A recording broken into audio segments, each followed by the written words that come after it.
Hello, this is Lisa, your host of Unexplained Arkansas, the podcast, and today's episode is the crash landing of American Airlines Flight 1420, and this incident happened in 1999. So I do have some Patreon shout-outs that I keep forgetting, so I'm going to do this. So I've got a special Patreon shout-out to Kimberly H. I have a special shout out to Carol with a K, and then Tambry. And so special thanks to these special people for joining the Patreon. If you want to join the Patreon, you get bonus content. Like, you're going to get content that is not on the normal channel. Once a month I put out like a whole episode. I let the Patreons kind of voice their opinion on what it's on. The latest one was the Delphi murders. I've covered the Long Island serial killer. I covered the assassination of Lord Mountbatten. If you don't know what that is, that's an interesting one if you're into the royals, if you're into the royalty. And then several Scary Heifers movie reviews of like horror movies. So yeah, so bonus content, so join the Patreon. So yay, and then also just really excited, going to be selling, like I do have some inventory of the Unexplained Arkansas stuff, so I'm going to be kind of selling that, putting that on special, because I will be, when I get the new like Unexplained America website set up, I will have new merch. I'll have a new shirt, and I'm going to do a hat, so just FYI. I will eventually, of course, have like a decal for Unexplained America as well, but just a lot to do. I really hope that Unexplained America will be out, like, Unexplained Arkansas shifting to Unexplained America by April is my plan. So stay tuned. So I'm super excited. And also, if you guys wish to contact me, the best way right now is unexplainedarkansas@gmail.com. I will have, like I do have with the website, I will have a new email, but I will be checking the unexplainedarkansas@gmail for, I'll be keeping it. So anyway, and you can find me on all the social medias. So yeah, and leave a 5-star review for me. So that really helps too. But today, this episode is really, it's something I've been wanting to do, to cover, because I don't know what it is about plane crashes, even before all this going on right now. Like, I have this like horrible fascination, because I hate to fly. I have flown a lot in my life, but I hate to fly now. I didn't always hate it. And I really do love an airport. I just hate to fly. I really don't want my body leaving the ground, if that makes sense. Anyway, it just is what it is. But ever since I was in my mid-20s, I just hate to fly, and I have flown a lot. I have flown since the time I was young, but I watch a lot of the show, like Air Disasters, Mayday. Like, I've watched 30 to 40 of these, even before what happened in Washington, which kind of has spawned this whole, like, goodness, just horrible stuff going on in aviation. And I don't necessarily think it's just in the forefront right now. So anyway, so with it being in the forefront, this was a good time to do this episode. But this did happen in 1999, so it's been a beat. I had just graduated high school myself, and I do remember this. I remember being horrified, but again, I think I've said this before, I wasn't really much for news when I was like 18, so anyway, so here we are. But I'm going to cover this. It's sad, it's tragic, but a lot of good came from the bad, and that's really, I think, one of the things that I like about these air disaster shows is that, they're investigating what happened in order to, like, obviously keep it from ever happening again. So, if at all possible, obviously, because it's devastating. So, we're going to get started. So, on the night of June 1st, 1999, This is right before midnight. An American Airlines Flight 1420 crash landed off the runway landing right at the foot of the Arkansas River. The lead pilot and 8 passengers died that day, and 2 more passengers would succumb to their injuries within the next 2 weeks of the plane crash. So in total, 11 people passed away. Horrific. So what happened? I mean, what caused this unexplained tragedy? It was a very shocking thing. So we're going to go back to the beginning, to the morning of June 1st. So, and I'm still coming off of being sick, so guys, bear with me. But on the morning of June 1st, the pilots of 1420 actually began their day, and their first flight was out of the O'Hare International Airport in Chicago. Their check-in time at the airport was 10:30 a.m. So just kind of remember, keep this in your head, the time frame. So they are checking in Chicago, 10:30 a.m.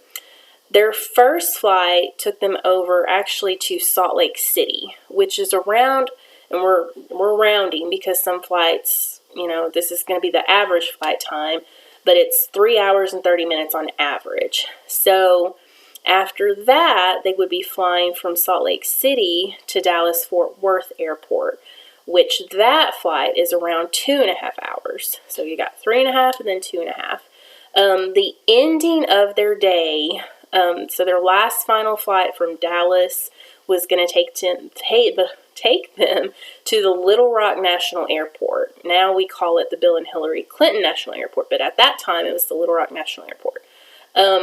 That flight is only like 1 hour and 15 minutes. So you kind of see it's like 3.5 hours, 2.5 hours, and then you got 1 hour and 15 minutes on average. The flight from Chicago to Salt Lake City was uneventful. It was running on time. It was uneventful. It was just a normal morning for the 2 pilots. But once the crew reached Salt Lake City, the weather in the southern portion of the country was becoming an issue, and storms were building. So, of course, the biggest thing in aviation is the weather, or should be, and we're going to talk about that. But definitely the weather. They were definitely eyeballing the weather. So the second leg of the flight from Salt Lake City to Dallas did not actually land in Dallas. It didn't land there until about 8:10 p.m., which was about 40 minutes behind schedule. So just kind of keep that in mind. But I will say, for that time of year, if you're not familiar with Arkansas, really we get that, we've had tornadoes in January, but in bad weather, storm weather, but we've also had bad stormy weather in June because it stays relatively cool here. It can be. It kind of goes from hot and cold days all through. I remember July 4th, it was actually cold. So it just depends on, what's happening, but definitely storms were building, and this was June 1st. So, let's see. So this third and final leg of their journey to Little Rock was supposed to, in this flight number is 1420, so it was supposed to leave Dallas initially by 8:28 p.m. And again, it just landed at 8:10. So right away, they pushed it back and said, okay, this flight will not leave until 9 p.m. And at that time, in 1999, the crew could not, they could not start another flight. They couldn't fly anytime after 11:16 p.m. So kind of remember that. So basically, if they were in the air, if they started the flight, so-called, they were exceeding the maximum flight hours, and at that time it was 14 hours to be exceeded. That's a 14-hour day for a pilot. And I'm sorry, it's an important job, so that's a little mind-boggling, but they allowed in 1999 for the pilot crew to have this 14 hours was what they weren't supposed to exceed. So right away they're going to be, now, they're in Dallas and it's, at 9 p.m., but they're like, okay, we cannot fly past 11:16. We cannot take off. So anyway, it's just interesting to me. So because of this parameter, they went ahead and pushed, like they kind of were, I don't know, they were pushed to 9 and then things just kept happening. So they didn't finally actually leave Dallas until 10:40 p.m. So they came in at 8:10. They did not leave until 10:40 or so. What is that? 36 minutes to spare before the time that they would have had to cancel their flight because they would not be allowed to be in the air. So there was a push. And already, I don't know about you, but already you can kind of already see a problem to be pushing. Anytime there's a push, I feel like that can be a problem in itself. So let's now discuss the pilots. So the captain of this flight was Richard Buschmann. He was a 48-year-old, highly experienced pilot. He went by Rick, and he was born, okay, so this was really interesting to me. I'm not going to get too far into his history, but he was born in Amityville, New York, guys. And he was born in 1950. So the Amityville horrors that happened, with the DeFeo family, that happened like in November of 1974. So Rick would have been the age of 24, and Ron DeFeo, who committed the murders, was 23. So before I went too down a deep, crazy rabbit hole on this, I did look more extensively at Rick, of course, the pilot, and he did not end up growing up in Amityville. He was only born there. His family ended up moving out to the West Coast when he was young. So he pretty much grew up in the West Coast. So he did not, now, because I was thinking in my head, oh my goodness, did he grow up, knowing this Ron DeFeo? That's so creepy. But anyway, the only thing creepy was that he was born in Amityville. So, my unexplained mind goes there. But back to Rick. So Rick was an excellent student. He graduated top of his class in high school. He went on to attend the U.S. Air Force Academy. He received high marks. He made the dean's list. He did graduate in 1972. And there, so he flew with the Air Force from 1972 to 1979. And when he exited his Air Force, work, he was a lieutenant colonel. And I do believe he stayed in the reserves some. So, anywho, that was very interesting. But after he left the Air Force officially in 1979, he was hired on by American Airlines. So he began flying for American in July of 1979. And of course, this crash happens in 1999. So he had a 20-year career with American Airlines. And he first flew, like when he first started flying with American, he was flying the Boeing 727s. And then in 1991, he transitioned into flying the plane that he was flying on the night of the crash, which was called the McDonnell Douglas. They call it an MD-82. So Rick had over 10,000 flight hours flying this type of plane. He did have 10,000 hours flying in general, with American Airlines, but around 5,500 of it was on the MD-82 plane because he kind of split time between the Boeing 727.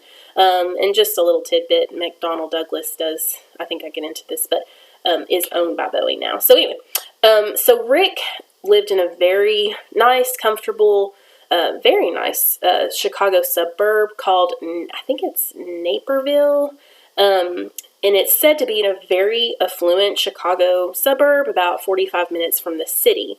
So think about that, 45 minutes from the city too. When you think about the fact that he checked in at around 10:30 a.m., okay?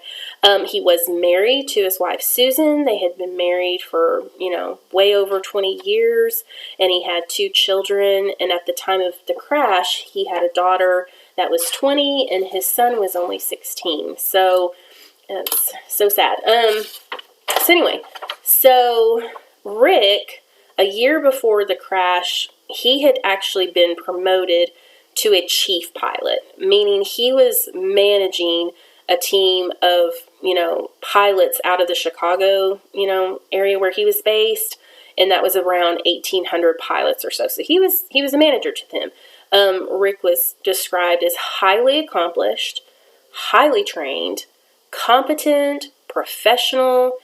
He was said by his colleagues to have like an extreme amount of common sense. So he wasn't one of those people that was just like book smart. I mean, nothing against that, because that's an awesome thing. But he had common sense. Like he was just, he made things make sense. And he had a spotless flight record, guys, like spotless. I mean, he was the type of pilot that, when I am flying, which I do fly, I don't like to, but when I fly, I like to see the pilots walk up. And, normally there's like one, I like to see a little age on my pilot, because normally it's like one has some age and one doesn't. So anyway, he was the aged one. He had the experience. He was a great pilot. When he wasn't piloting, he loved to sail, and he had a boat on Lake Michigan. He was also a runner, like he had just completed a marathon, and he's 48. So I'm like, oh, okay. I once did a half marathon, and it was many, many years ago, and I'm not even 48 now, much less than. Anyway, he was in good shape, guys. So I will say, I talk about this at the very beginning that he passed. So I did read his obituary, and the very end of his obituary, which, of course his lovely family would have written, just says, he is missed. And I thought, oh. So this was a very devastating end to his life and career. And we'll get into that probably in part 2. This is a lot. So this is part 1. So this was devastating for Rick's family. Now, the co-pilot, I'm going to call him the co-pilot, but what the industry states is the first officer of the plane. So the first officer of the plane, and in this case, for this particular flight, he was the non-flying pilot. So Rick was the flying pilot, and this guy that I'm going to talk about was the non-flying pilot. He was like let's just call it assistant pilot, but he's a first officer.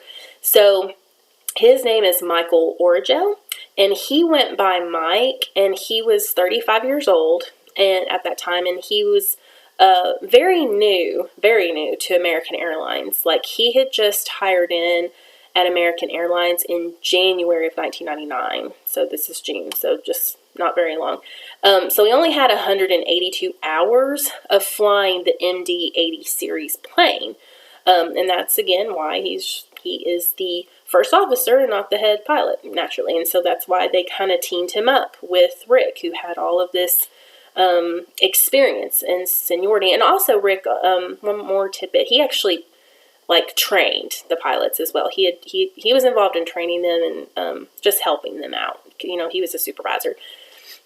So kind of like Rick, Mike did, and I'm going to call him Mike, he had begun his career and trained as a pilot in the United States Navy. So he went into the Navy and he trained and he flew there. And he also had flight experience after the Navy as a corporate pilot. So he had he didn't have a lot of experience in American Airlines, but he had a lot of experience being a pilot. He had 4,292 hours of experience piloting, and that means some type of plane. Mike was also a flight instructor, like in his off time. So his career before American becoming commercial, he was Navy, he did corporate flying, and then he was a flight instructor. Yeah, Mike was instructor. I think I said that, instructor. Mike was described by all that knew him at American as an above average new hire and very knowledgeable and competent. So it wasn't like they were like, oh, this guy, brand new. He wasn't brand spanking new to flying an aircraft. And at the time, he was married, and his home base for him was in Chicago. And I don't know if he had kids or anything more about that, but he was home based just like Rick in Chicago. Sorry, the cough. There's not tons said about their day, but the two men, again, had a very normal, uneventful, routine flight to Salt Lake City. And I did read that these two men had not flown together before. So this was the first time they met. So that was interesting. So, they departed Chicago around 11:30.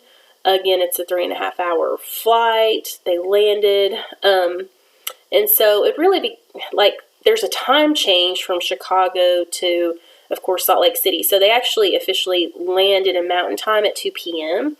So from around, they had about 2 to 3 p.m. They had some downtime in there. I'm sure they rest, food, they check in with the airlines, and such. And again, storms are brewing in the south.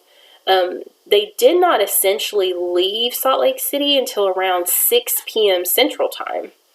Okay, so, and then they landed in Dallas, Fort Worth around 8:30. So just to kind of remember all that. So they did have 2 to 3 hours, like a layover in Salt Lake City, okay? And not to say that time is just fully, downtime. There's a lot that they do, but, they did have some time there. When Rick and Mike arrived in Dallas, they were immediately advised that the National Weather Service had issued in-flight weather advisories due to the thunderstorms that were popping up along the flight path from Dallas to Little Rock.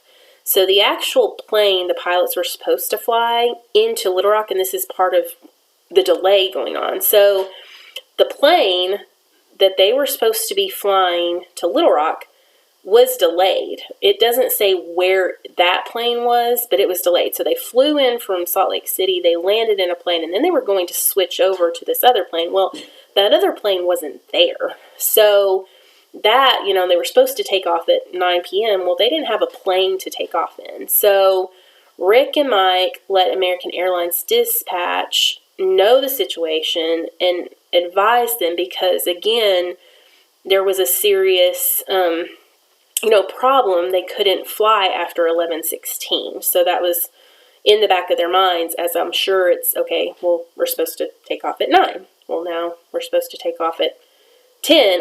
Things, you know how that is when you're flying, things just get pushed back. And so they were like, look, we cannot fly after 11:16. So they're communicating with the actual American Airlines Dispatch. So now American Airlines is trying to work out this issue of them not having the plane that they were supposed to fly. So they did find, I guess they're working on that in this time frame, they found another plane for them to utilize, and it's this actual plane, which we'll get into, that crashed in Little Rock. But this plane, they found the plane, and they assigned this plane now to flight 1420. So 1420 just kind of, this is the flight from Dallas to Little Rock. That's the number, just FYI. So now they have a plane in, ready.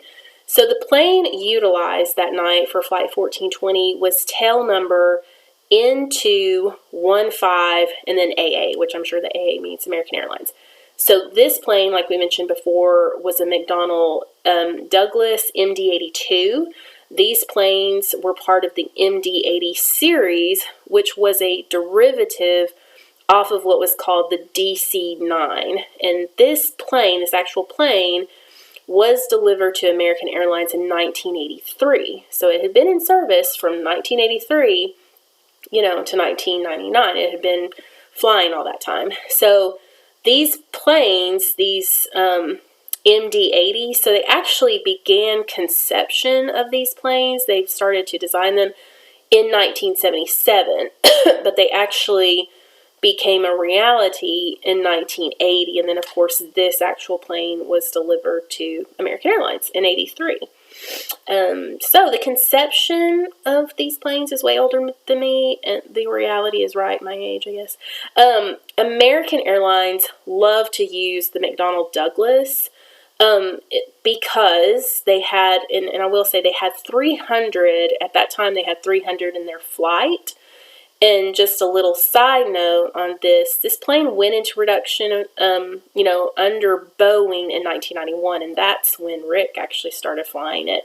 So McDonnell Douglas, I guess, sold out to Boeing. So Boeing was actually making these planes. They stopped producing these planes in 1999, but some are still in service today. Typically for cargo purposes, they're not flying passengers necessarily.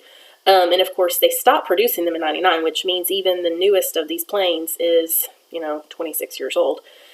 So, but in 1999, American Airlines loved to use this plane for domestic flight routes because the plane was very economical. It was very cheap to operate, and it had a very safe flight record. So those two things, of course, they're looking at. Before 1999, there had only been a total of 10 MD-82s involved in any type of crash. So 10. That's not a lot. I mean, when you think about all the planes, I mean, this isn't talking about American Airlines, it's talking about every single one of them in production had only had 10, crashes. So this plane, at maximum, it can hold up to 172 passengers.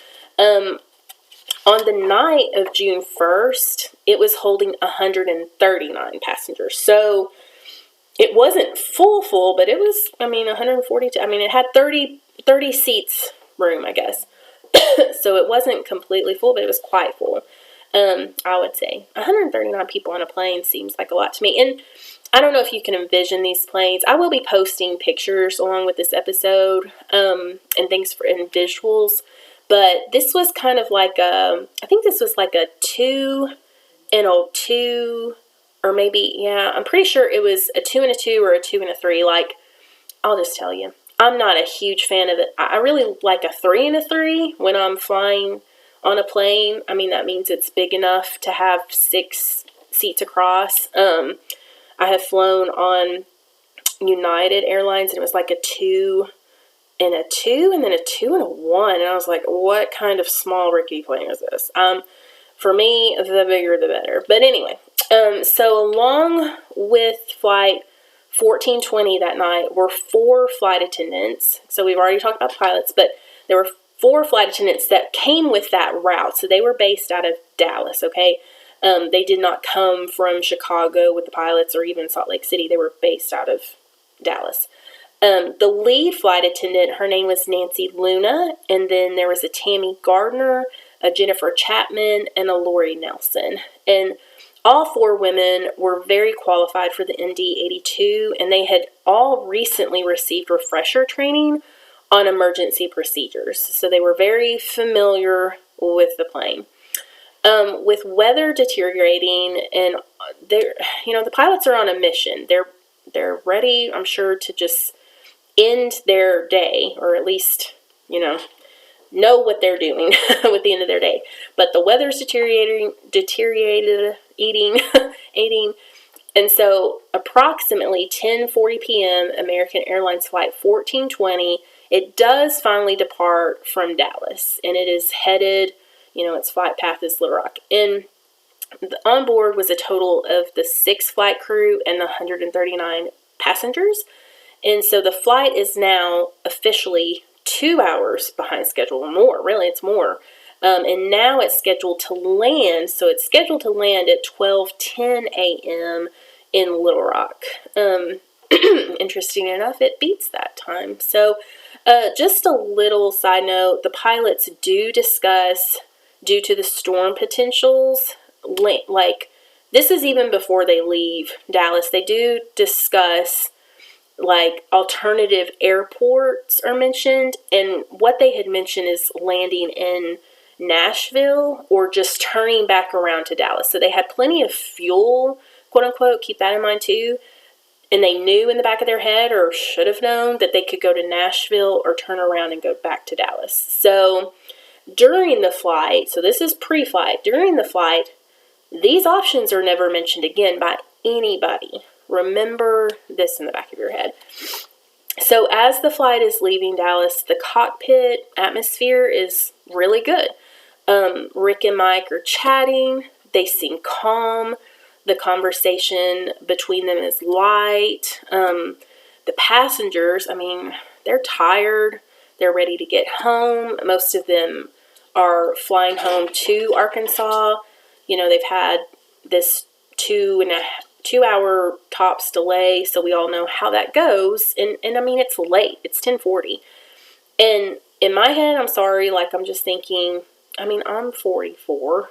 Rick was 48. Mike was 35. They're tired. I mean, I would imagine they're tired. I don't function well after I've been up all day and that late at night. So, yeah, I would say they're tired. So, and Rick and Mike knew about the weather conditions. Again, they had already had the conversation about the alternative airport options. So they were really still feeling like, as they took off, that they were good to go. Like they felt like the weather they were going to be ahead of the weather getting to Little Rock. But they were pushing it. Like they were pushing for this flight to just get out, okay? So a passenger named Renee Salmons, she later will recount that this was her daughter's very first ever flight. And she does say when they boarded, it was very apparent. So this is apparent to, the passengers, that the crew wanted to move quickly. Like it was kind of, there wasn't no dilly-dallying, like, oh, how are you? It was like, get to your seat, like, we're ready to go. So everyone was like ushered to their seats quickly, and all the boarding happened extremely fast. So another passenger named Randy Hill stated that the crew told them, literally the crew was telling them that they wanted to get ahead of the weather. So the weather was in everybody's mind. The passengers knew it, the flight attendants knew it, the pilots knew it, like they were trying to get ahead of it. So Rick and Mike, they have a weather radar on the plane, of course. They have their radar. And according to what they were seeing was called a bowling alley effect. This was, quote unquote, what they called it. Like they could see storms building on all sides of their route to Little Rock, but the middle seemed clear. Like it seemed like they could go between these storms, get into Little Rock, land before these storms happened. That was the thought. They did not leave Dallas thinking they were going to be flying straight into a storm. Just to kind of make that clear. But at 11:04 p.m., so the air traffic controllers, they issue a weather advisory indicating strong thunderstorm activity in the area around Little Rock Airport. So this is being told to the pilots. One report states it's the American Airlines dispatch. So they were actually getting their feed from American Airlines itself. But another one stated that it was like the air traffic controllers. And at 11:04, I believe they were still talking to Dallas, Fort Worth. And before, basically you start out with your air traffic controllers here, and then they transfer you to Little Rock. So, to your upcoming place. But still, at this time, it is 11:04. The cabin atmosphere is still very friendly. It's light and calm.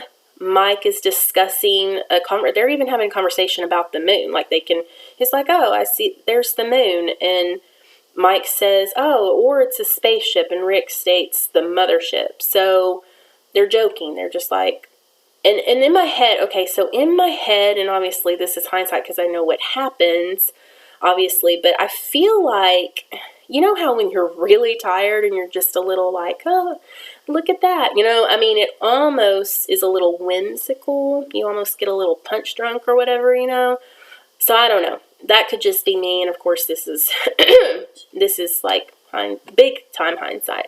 But just keep in mind, so they're getting these warnings being dispatched of the weather, the controllers, they're all getting these weather warnings, but again, they're not talking at all about diverting the plan, they just feel like they're just talking about getting there quickly. And again, red flag, what happens when we try to rush things or get there quickly? Like, I don't know about you, but it doesn't go well for me. And Elle is really bad to, like, like she's running late in the morning, and then she wants to hop in her car and she wants to speed to to her school. And I'm watching her on Life 360. And before she even walks out the door, I'm always like, Elle, it's better to arrive late than arrive never.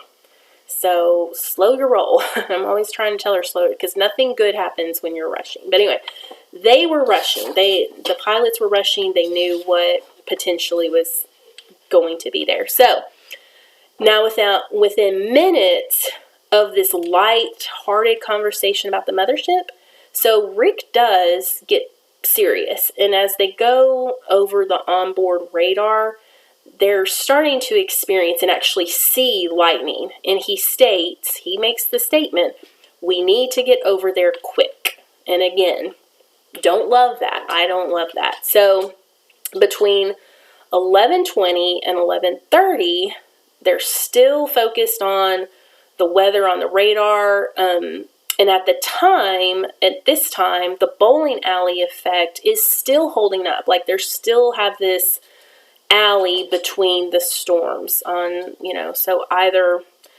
side of the plane, they've got some room there. And again, they're still making like comments, they're not, there's not concern. They're talking about the light show. I think the pilot even comments to the passengers about the lightning, and the lightning is on either side of the plane, like not just, so obviously they are flying into a storm situation.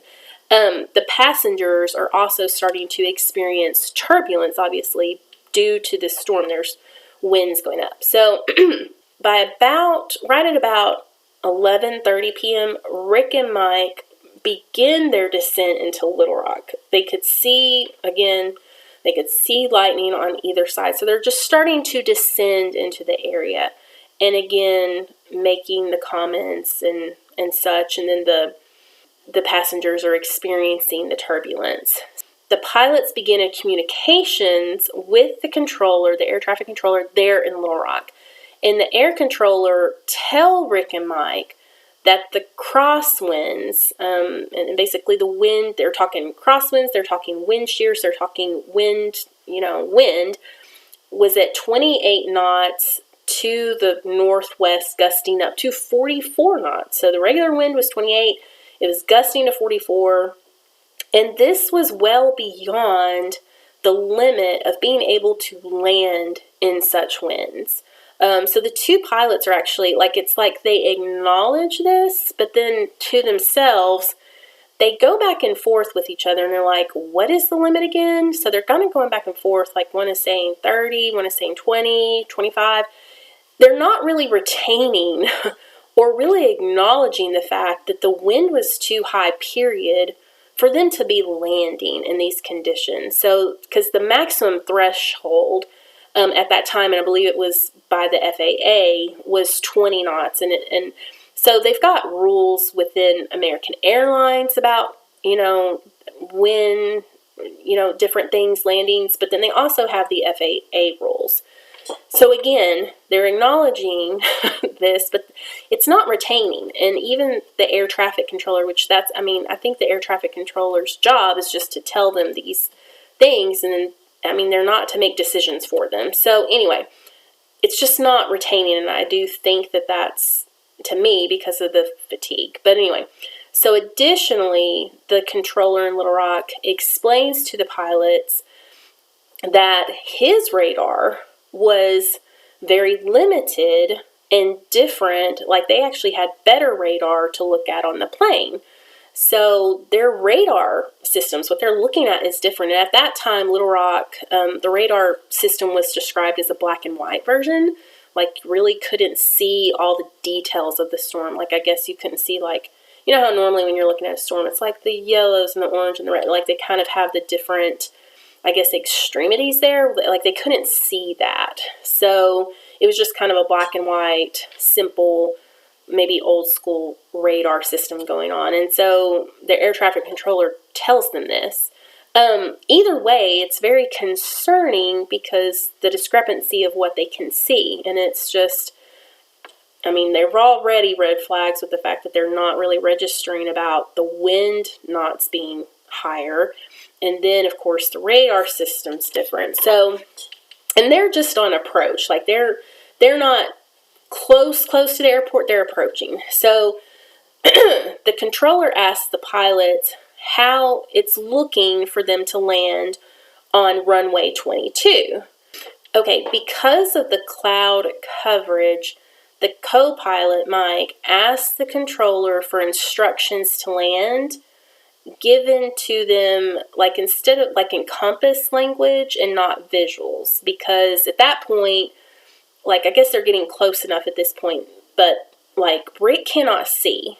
He cannot visualize anything because of cloud coverage. So the controller asks the pilots how it's looking for them to land. So they're coming in, they're getting closer. I mean, this takes a bit. I mean, they were very high in the air. You know, we're talking, 30,000 feet in the air. So, they're descending, they're getting closer. But the air traffic controller asked the pilots how it's looking for them to land on runway 22. So that was the initial runway. What's runway 22 left? So Mike tells the controller, at least then, that he can see the airport, but he can barely make out the runway, and that, yes, they should be able to still land on 22. So this is based on what Mike was seeing on their radar and seeing from what he can tell. So he still felt like at this point in this flight, in this, situation, he's still thinking that they are ahead of this storm. So right after this exchange, and just keep in mind, this is very quick. This is happening, very quickly. They start off at 10:40. By 11:04, it's like, okay. And then, this is just very quick. So between 11:30 and 11:50, the controller tells the pilot, or it tells the pilots that there's a crosswind has come up, and now there are wind shear alert warnings. So basically, the winds are shifting because of the storms, and it's said that they'll have a tailwind component if they continue on their path to land on runway 22. So basically, the air traffic controller is telling them things are changing and you may not want to do that. So with this new information now, this is all very quick. Like, they just said that it was fine to land on 22, and now it's like, no. So with this new information, the pilots come back and state that they'll instead come on runway 4R. So this is really the same runway as 22, but it's in a different direction. So basically, their approach is completely changing. So this was an effort by the pilots to fly with the wind, which makes sense, instead of against it. So that was the plan. But this is changing their whole flight trajectory, because they kind of have to, they have to set themselves up in a different direction, like a different, coming in point. So during the next couple of minutes after that, based on the back and forth, it is clear that Rick still doesn't see anything visually. Now, Mike, he states he can see the runway. I guess Rick just says to, for Mike to keep his visual going, but Rick is making it clear in his conversation that he can't see. So he can't see anything on his side, and the clouds are shifting. There's clouds around.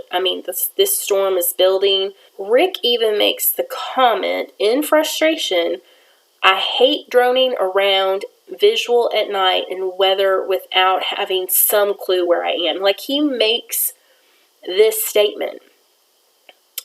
Yeah.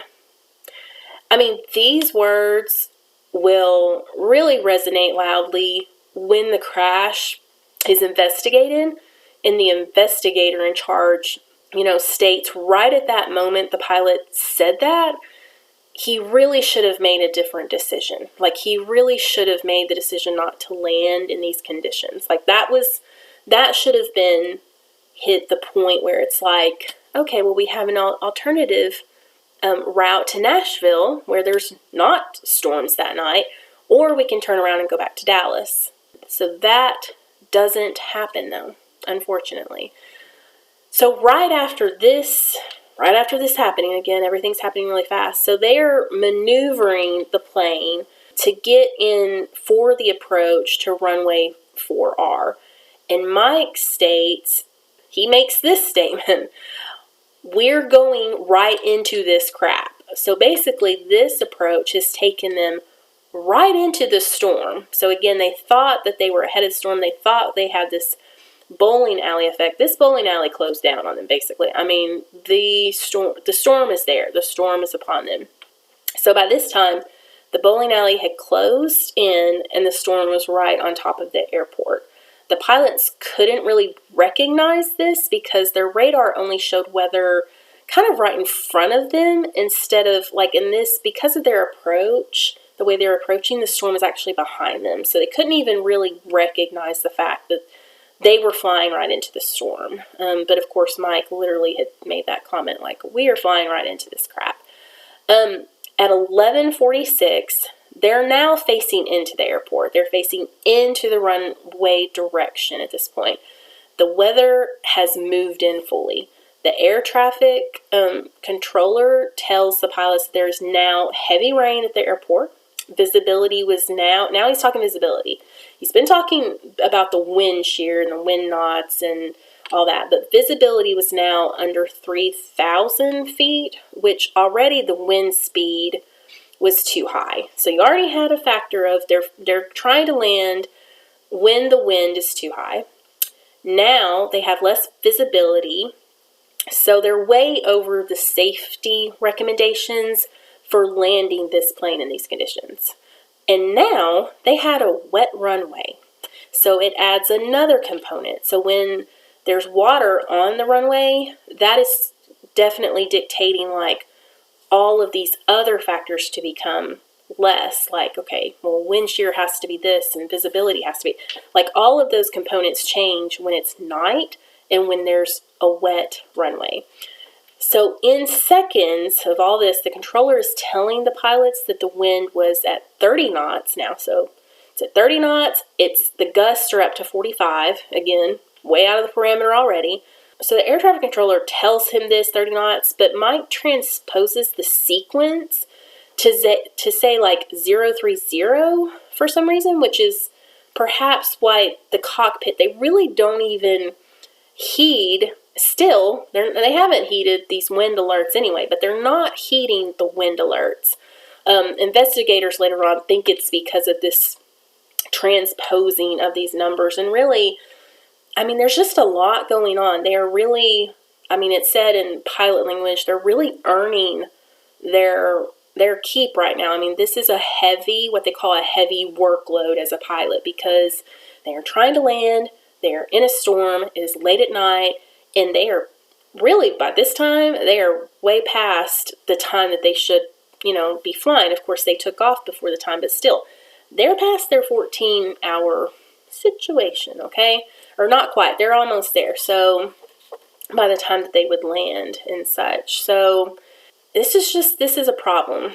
And as they have and really already should have known all this, I mean, again, from my viewpoint is, knowing what happens. Of course, we're all listening like, okay, these are red flags. But, they're just not grasping it. They're tired. They're wanting to land. And I will say the investigators, will kind of talk about that probably in part 2, but they talk about, pilots are very task-oriented. It's like, go here, do this, land. It's just, they're very mission-oriented. And so the mission is to land, and this has been their focus. Maybe whether or not it needed to be, that was their focus. So Rick then asked the question, can we land? Like, he makes the comment, can we land? With that 3,000 visibility, he states we cannot land. Like, he states, I don't think we can land in this. Then Mike chimes in about saying visibility on runway 4 is 2,400. So again, they're completely kind of missing it's like they're having a conversation about landing, but it's not registering. They're not saying, okay, we need to abort this and go back to Dallas or Nashville or whatever. So there's a lot going on in this cockpit, but they're still missing these alerts. They're missing this visibility threshold. They're missing the wind threshold. They are just working on landing. And they are literally working, all this time they've been working on their landing checklist. And so they lower the landing gear, they lower the lights in the cabin. I mean, they've been doing all this. They're ready to land. They're trying to land. And they're very focused, like I mentioned, on landing. And what will become apparent later is that they are not heard and it is not seen about them activating what's called the automated spoilers.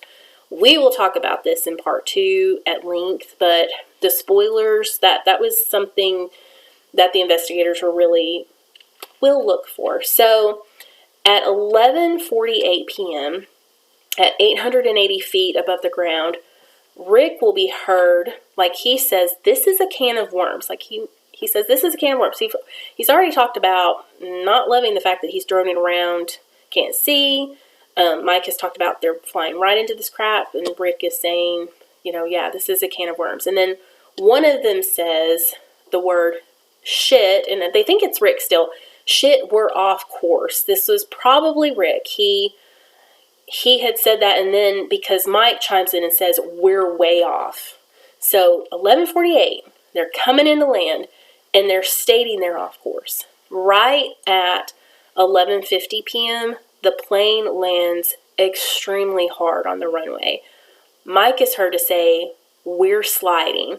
And the plane is not slowing down. It is apparent to everyone, the passengers included, that the plane is on the ground, but it is not stopping. Like, that normal, you just hear that normal, and you feel the plane. The plane is not slowing down, basically. And Rick is saying, hey, we're sliding. So, yeah. So Rick is having, he's on the ground. He is having to fight this plane as it's skidding across the runway. And it's literally almost going sideways. Like this is a troublesome situation here, okay? So this is a serious deal here. And they are sliding.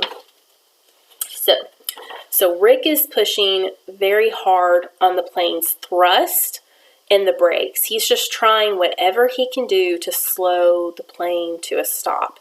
And he's also pushing on the rudders. So he's pushing the rudders and the brakes vigorously, like he's pumping them. In the back of the plane where the passengers are, they know something is wrong. They're down. They know that they've landed. When they hit, they felt it. It was just kind of a hard landing, they would describe. I mean, one of the more, I think he had flown, like one of the passengers that had been in the military, he was like, it wasn't ridiculously hard, but they could tell it wasn't like like an easy landing. But now they're down, and everybody can tell that this is not going normal because the plane is not slowing down. So nothing is working to slow the plane down that Rick is doing. Rick is trying everything. The plane is traveling at 112 miles per hour, and it is sliding off the runway. The plane goes 800 feet beyond the runway, and it hits at a high speed a security fence and what's called an ILS localizer array. And the ILS is an instrument landing system. So yeah, and it's basically off the runway, it's on the ground. It's a ground-based radio system. So the plane basically dives head first into a steel structure that is like a walkway. So this was built to support the airport approach lights. You always see approach lights at airports around the runways. So this is what they're hitting. The impact proves to be a fatal right away as the penetration of the steel. So this steel pierces the cockpit. I mean, it's piercing right where Rick is. And Rick would die right away. So he is gone right away. A passenger named Deborah, she's flying in, she was from California, and she was flying to meet someone that she had met them on the internet, and she wanted to meet them in person, and so she was flying in, and this is very new internet, this is 99, not new internet, but anyway, it's very interesting. But anyway, she had been provided actually a first class ticket from her sister for this flight, and her seat was 3A, which was on the front left side. So the front left where, the pilot was. So just like Rick, she dies immediately because that side of the plane is just struck. It's just demolished by this, this steel structure. Beside Rick, Mike is alive, but the wreckage, it has him pinned. And we'll get into that. A little side note. So usually it said that these approach lights are usually made to shear off on impact. So normally these lights that are around the airports, they're not supposed to be like these steel structures that they hit. So basically, based on the location of these lights, so close to the unstable bank of the Arkansas River, the structures were anchored down very firmly. So basically the airplane, is going 112 miles per hour, and it is just plowing right at the firmness of this structure. So it's just tearing. It's just tearing everything. And as this is all happening, all of this is happening within seconds. Once they landed, the passengers know that they're flying. They describe it as like flying on the tarmac because they're going so fast. And then, of course, so you have the squealing of the tires, and then once you're hitting the structure, you have metal. There's just a lot of horrendous noise going on. Flight attendants Nancy Luna and Jennifer Chapman, so they were seated in their jump seats, and they were in the front of the plane. Both will sustain broken bones. They're going to be up at the front. So the nose of the plane is crushed by this steel.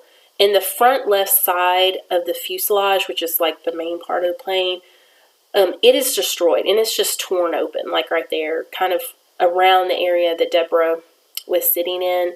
So due to this, rows 3 through 7, especially on the left side of the plane, had the most damage to passengers. Most of this section had serious injuries, and of course, Deborah passed away.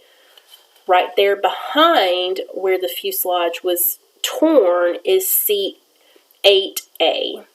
And a man named Jeffrey Stewart was seated there, and he is badly injured. He will go to the hospital with many injuries, broken bones, and sadly he will pass away at the hospital, but not until June 10th. And it is said that he had 2 children.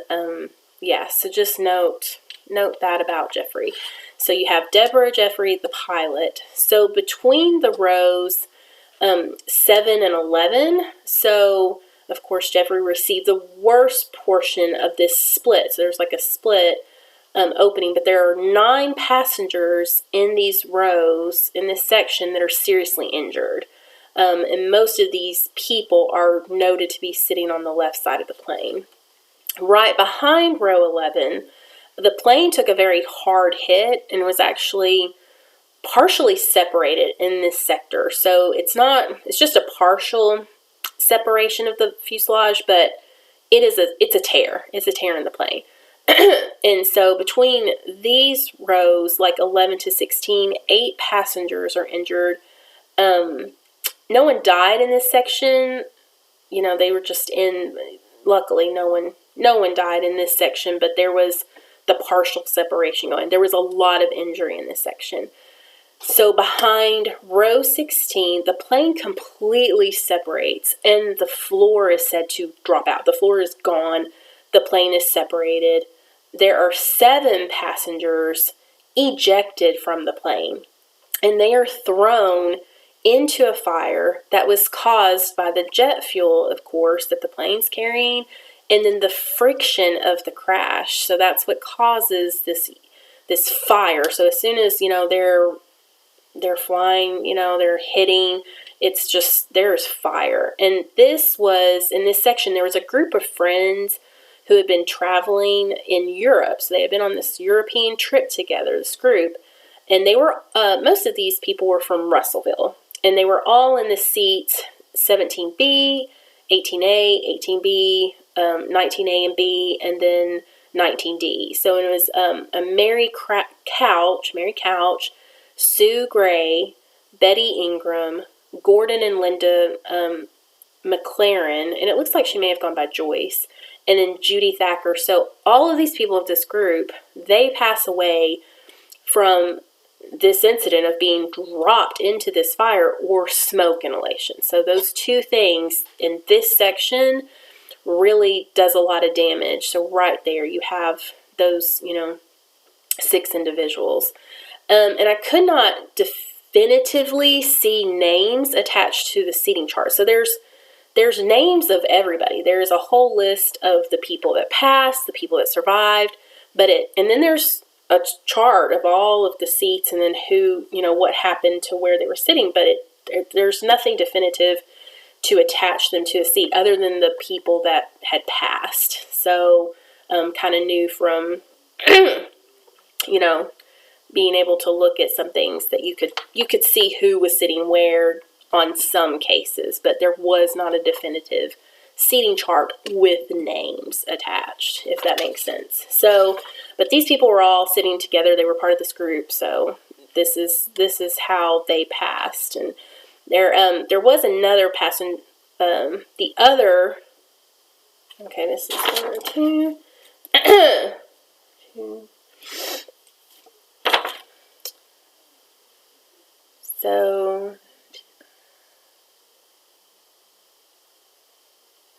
So 17 other passengers in this section are seriously injured, although they do live. So strike that. Strike this. Okay. So from row 17 to the end of the plane, which looks like the rows maybe went to 28, it looks like there are 17 people in the rest of the plane that are seriously injured. Now in seat 27E, James Harrison from Paragould, so he was on a flight with some travelers. They were actually traveling from, I think they had been in Dallas, but they had been overseas, and they were with the Ouachita Baptist Choir. So he actually passes away, and he is just 21 years old. So that's James Harrison. And so he's at kind of the back of the plane there. The last fatality from the crash is 14-year-old from Arkadelphia. Her name is Rachel Fuller.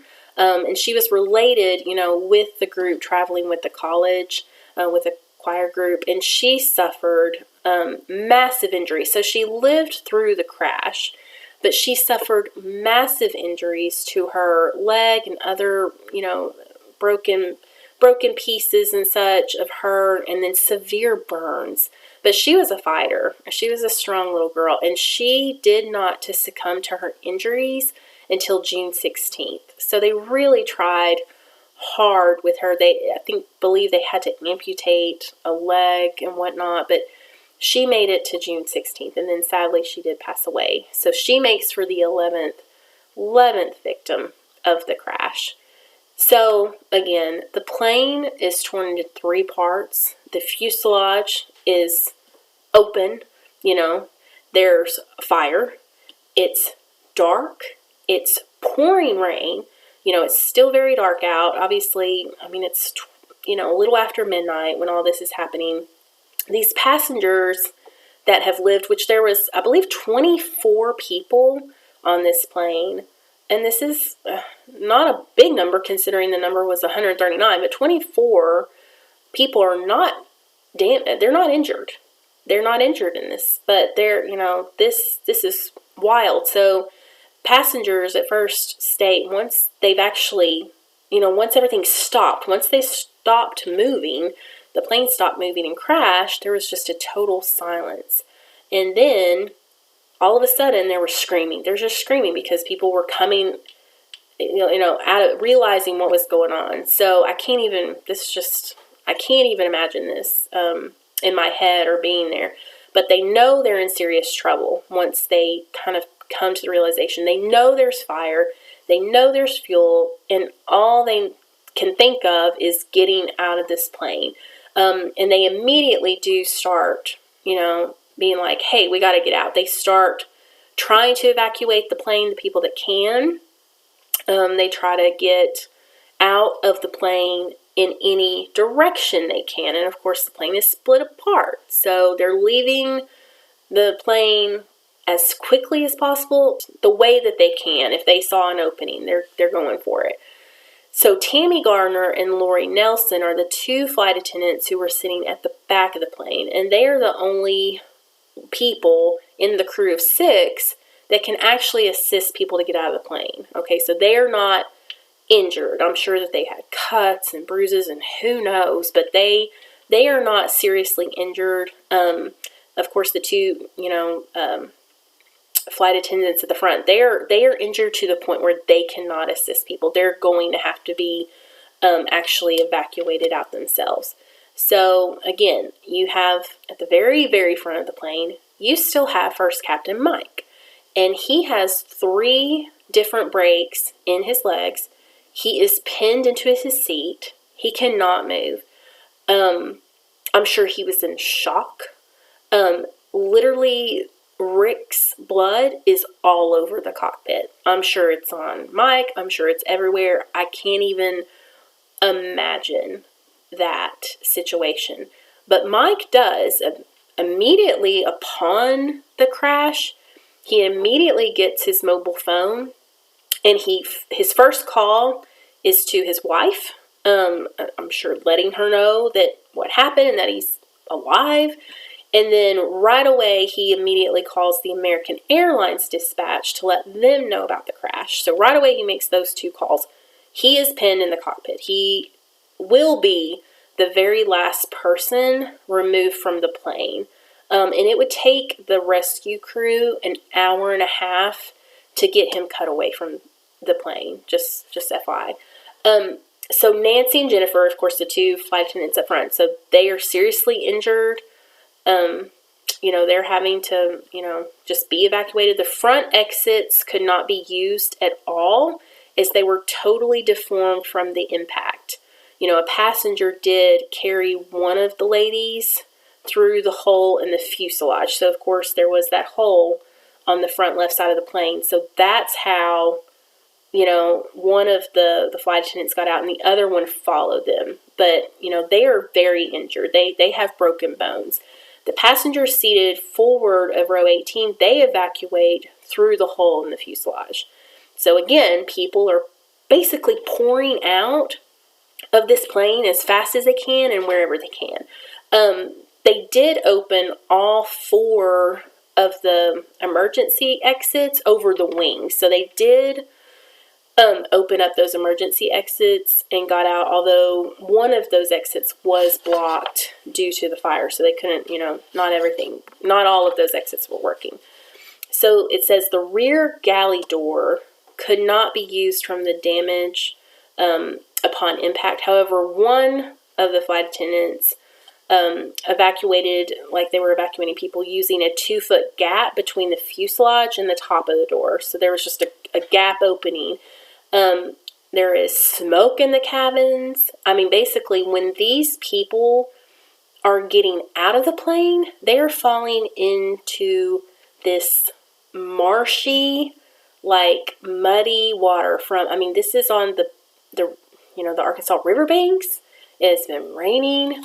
This is what they're falling into. The flight attendant in the rear of the cabin, so they do try to open the doors back there, but when they release the handles, it says the tail cone did not fall away, so they couldn't, but they did get the help of passengers, and they kicked at the tail cone to make a gap so that 12 more passengers could escape out the back. So, and of course, so once these survivors are out of this plane, and again, gosh, it is stormy and it's dark. They've gone through a plane crash, and they are huddling together and just sheltering themselves, it says, from the storm, using, I guess, hay bales for shelter. So they had found some hay bales close by to them.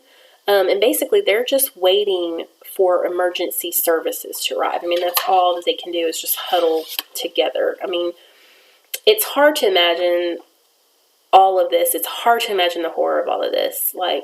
Just the fire. And, there's people burning and burned. And, again, they're all shocked. They're scared. It's muddy, wet, dark, frightful scene. So, of course, when the plane crashed, the air traffic controller, he knows what's happening. He tells the fire and rescue people. He states that they're on runway 4R, but he does not specify at which end they are. So the fire and rescue crew, they did not make it to the actual scene for 18 minutes. Like, let that sink in. Like, oh my goodness. 18 minutes to get to these people. And again, I mean, just, this is really tough. This is really tough to even think about. But 18 minutes of horrendous injury, just, oh. So, in between this time, again, the passengers are just, they're trying to help each other. I mean, they are filthy. They are filthy. They're covered in fuel liquids. They are covered in mud, rain. I mean, oh gosh, it's just hard to imagine. And the plane came to rest 50 feet from the Arkansas River. 50 feet from the river, guys. So when the fire trucks are finally getting to the crash site in this 18-minute, time frame, they do see that the plane actually went down a steep embankment, towards the river, making the trucks have to actually backtrack to a perimeter road and unlock a gate. So obviously this was not an ideal situation, already a huge problem from just not being told where the actual plane crashed. It was like, oh, they're on 4R. Okay, this runway is really long. So, yeah. They weren't expecting them to be at the river. They were expecting them to have crashed into the runway. Yeah. So the firefighters, they find the survivors, of course, grouped together in the rain. They do quickly put out the fire, and then they begin the horrific task of getting the trapped passengers. Of course, they're focused on getting everyone out that they can, getting everyone, to safety. So again, the nose of the aircraft is crushed, the left side of the fuselage destroyed, the plane is broken into 3 large sections, it's down this marshy area by the river, it's 880 feet off the runway. The left wing was severed. The aircraft wreckage, is really positioned almost in an L shape. The forward cabin, just every space from the floor to the overhead bins was just littered with, parts of the plane, parts of the approach landing system that they hit, It just had created all of these huge tears in the plane. And of course, just utter devastation. So, this is where I'm going to leave you in part 1. So, what we're going to do in part 2, we're going to pick up kind of what happened, now that the plane is down, the plane is crashed. What happens from there? We're going to go over the investigation portion of the crash. We're going to talk about, just the aftermath, and then there's lawsuits, and then memorials. So we're going to get into that. And I will be posting pictures of what we've talked about so you can kind of get visuals. But, I mean, it's absolutely horrendous. It's just, it's awful. So anyway, I'm going to leave you with that. And I pray that you all have safe flights if you're flying anytime soon and are driving. Driving is dangerous too. I do realize that. But anyway, guys, I love you guys. Thank you for listening, and thank you for being on this unexplained journey. And I hope you'll go back and listen. We have, this episode is I don't even know where I'm at, 79, 80. We have a lot of episodes to listen to, and not all of them, we've gone through many changes. So some of those episodes, especially early ones, are going to be very different. So just depending on what kind of format you like, just keep that in mind. Anyway, so I hope you guys have a wonderful week, and I'll be with you soon. And part 2 is actually, I'm going to put part 2 out by Thursday, and then a whole new episode out by Monday. So just FYI. Love you guys. Have a great day. Bye. So they did decided to go to a spot